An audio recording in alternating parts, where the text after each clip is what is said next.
Ang wood carving sa Laguna ang mga OG masterpiece na nag-ukit ng pangalan ng Paite sa kultura ng Laguna. Mula sa mga troso ng iba't ibang puno, inuukit nila ito para maging one of a kind na obra.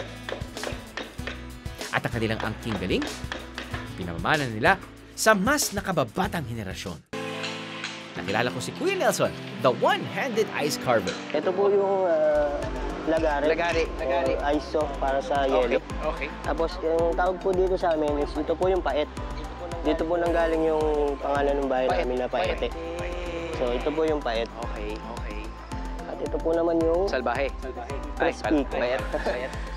Ito po yung Tres Pico. Masubukan niya ang pag-ukit ng yelo. Nababasa ka din pala, no? Yes, sir. Teka, baka masira ko pa ang obra nila kuya. Hayaan ko na nga sila.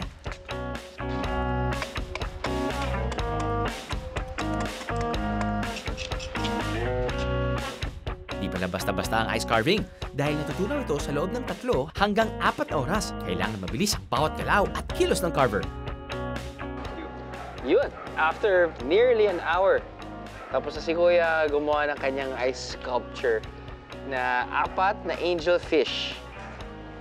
At medyo may konting level of difficulty dahil hinati niya yung isang bloke para maging 2 para makagawa siya ng 2 angel fish. Pero ginawa niya, pinagpatong niya yung isa or 2 angel fish, which is 1 or half of the ice block dito sa taas. Yun nga lang, we're having problems balancing the 2 angel fish na sa taas.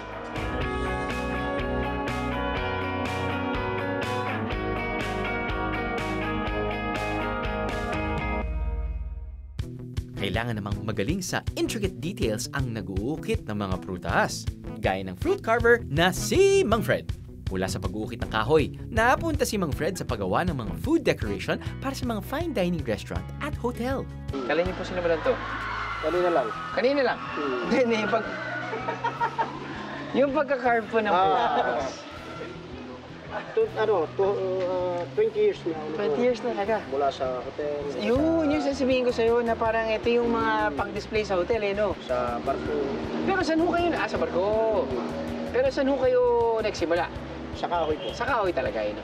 Yun talaga yung Yun po ang base. base ng aming produkto dito sa Laguna. Sa kahoy, hindi ganun kadaling magganyan, eh, no? Kailangan mo talagang... May pamalo pa po itong gagamitin. Pwede kong gawin basic lang tayo. Yan. Ako maglalagay yung buhok. Parang...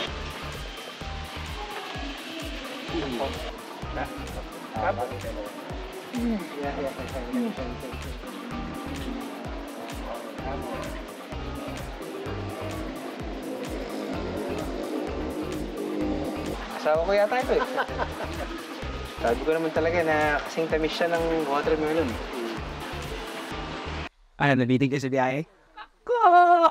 All you gotta do is just subscribe to the YouTube channel of GMA Public Affairs and you can just watch all the Behind the Drew episodes all day, forever in your life. Let's go! Yeehaw!